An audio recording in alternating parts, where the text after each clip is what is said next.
గుర్తు చేసుకోవాలి మొదలు కట్టుకున్నా ఏసీ లేదు పనులు లేదు కరెంట్ బాగా తల్లి తల్లి మీ యొక్క నామములు మీ యొక్క పురుషులు మాకు మీరు ఏంటి కదా చెల్లి నా నామము తెలుపుతే వినుము. అవును నా నామము సుమిత్రాదేవి అని అంటారు.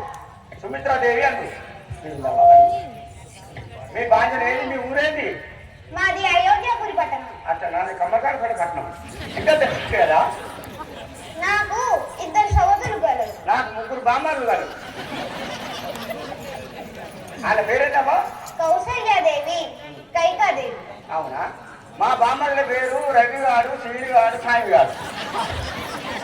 ఇక పెద్దోడు సాయి గారు అన్నారు. సాయి ఇంకా తెలిపండి కదమ్మా. నాకు 2 కుమారులు కలరు. వాళ్ళ పేరేంటి? లక్ష్మణుడు, శత్రుఘ్నుడు. అట్లా నాకు ఒక కొడుకు బిడ్డ, ఒకడు విషయాలు, ఒకడేమో నాకు టెన్షన్. మీరు వెళ్ళిపోతున్నారమ్మా?